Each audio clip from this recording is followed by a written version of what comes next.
good. I almost wore a blue and white stripe. Oh, that would be funny. That would have been hilarious. I was like, I just got this recently. I'm like, seriously, I love was it. it Wednesday? Was it Thursday? I don't know. Hi everyone, I'm Congresswoman Grace Meng and thrilled to be here with our amazing Senator Tammy Duckworth. I've known her for a while and just wanted the opportunity for folks, in case you don't already know of her, to learn a little bit more about her. Senator, you know, we grew up having certain traditions. In my house, we drank certain types of tea, for example. Mm-hmm. Can you tell us a little bit about any favorite teas that you might have or any traditions? So some of my earliest childhood memories was sucking on the rock sugar that we would mix in with chrysanthemum tea. So I've always loved chrysanthemum tea, both the hot chrysanthemum tea, but also the cans of cold chrysanthemum tea. Because my mother would sometimes say, oh, you have heat inside, that's your illness, and you gotta get the heat out, and the chrysanthemum tea would help with that. Oh, I love that. I wish I had that for you here today. I just have regular tea, but here's a little bit. Thank you. Are there any traditions that you're now sharing with your daughters and your family? I think for me, it's overall, it's just the dim sum, which is my girls love dim sum. They have their particular things that they like to eat, but it's also a way that we're expanding beyond our family into our adopted family. So, you know Belle Hong very well. She's sort of the godmother of AAPIs in the Washington, D.C. area in government service, and she started a network for AAPIs who work in government service. And so she has been holding about a quarterly dim sum get together with the women. Oh, I love it. And I've been taking my girls to that, and they've been having fun. Yeah. I love that. Yeah. And for those who may not know, you are the first U.S. Senator to give birth while in office. Can you tell us about any of the challenges that you faced serving in the Senate and caring for a newborn? Yeah, it's tough. Well, you know, I was the 10th to give birth in the House when I had my eldest, when we were in the House together. And yes, the first to give birth while in office. The men have been having babies for 200 years, though. They even claim some of them as their own. But having the actually give birth out of my own body, it was tough because in the Senate we don't have proxy voting and we don't have electronic voting. Mm-hmm. And so I actually had to come in to vote when my daughter was just 10 days old. Mm-hmm. And it was really hard because it took me a full 9 months. As soon as I was pregnant, I had to start arguing and fighting for permission to bring my daughter onto the floor to vote. Because you have to vote from the floor in person, thumbs up, thumbs down. Mm-hmm. I actually had to physically come onto the floor. And it took me 9 months, a whole pregnancy, to wait till there was actually leadership change in the Senate before I could be granted permission to do that. Otherwise, I would not have been able to vote. And as you may know, women make up just 26% of the Senate and 29% of the House, and even fewer are working parents.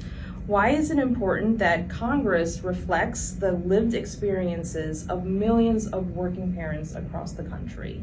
Well, women make up 51% of our population, so we are underrepresented in the halls of power. And until we have those different perspectives at the table, a lot of issues will get missed, even by well-meaning people. So I'll give you an example.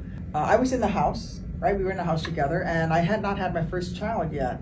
It wasn't until after I had my eldest daughter and I started breastfeeding and trying to express breast milk, flying back and forth between Illinois and DC, trying to breastfeed my daughter, trying to save breast milk for her, that I realized that there was no place in the airports for me to express breast milk. And in fact, I was told, well, you have a choice. You can either pump breast milk in the handicap stall of the public toilet, which was disgusting, because you wouldn't make a sandwich for yourself in there. Why should I make breast milk for my baby?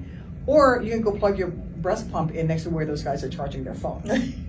Right? With this thing on. Right. You know, no one will notice. Sure.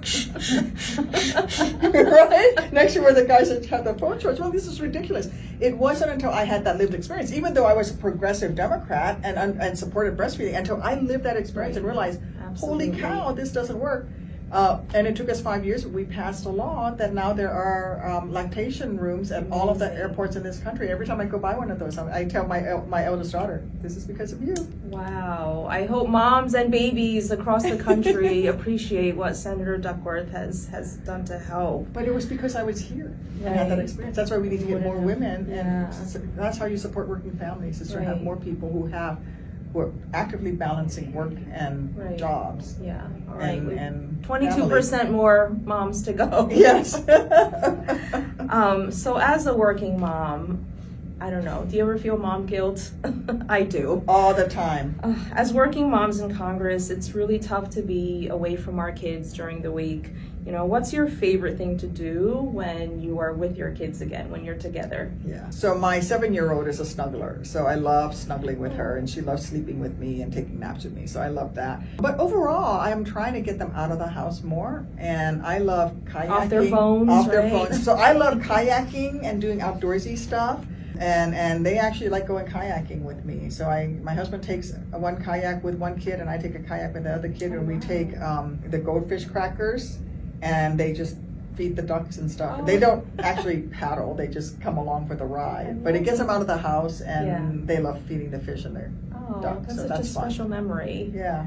So as a working parent, you know, like you said, what it's like to have to work and to balance family life, and you've literally worked to change policies like being able to nurse and breastfeed in the airports. Are there any other policies that you're working on or that you would like to see change to help our working parents? Well, I mean, obviously, universal childcare would be really good. I think also paid family leave is critically important. For far too many families, they don't have access to paid family leave. So when a child is sick or when you need to take time off, you can't do it, and that really is detrimental to our families. And oftentimes people have to choose: do you work or do you take care of a family member who's ill? We shouldn't make people make that decision. It's bad for the family unit, but it's also bad for the economy because you lose a productive worker, right, from our economy. And I'm also doing a lot on women's health care with protecting access to IVF and women's reproductive choice as well, especially since we just had the 1-year anniversary of the Dobbs decision. Well, we are so lucky that we have someone like Tammy Duckworth serving in the United States Senate, literally carrying the voices and needs of working parents, working moms, and families to the halls of the United States Senate. Thank you for tuning in. We're doing this so folks can see who is representing them in Congress, in the Senate, and members of our A and HPI communities. Thank you so much, Senator. You're welcome. You're welcome. I can't believe your son is off to college. Isn't he 8? Yes, I know. He They was were 8? 2 and 4 when I 2 started. and 4 when you started. Now they're one's graduating. Yes. Congratulations. My little man. Yep.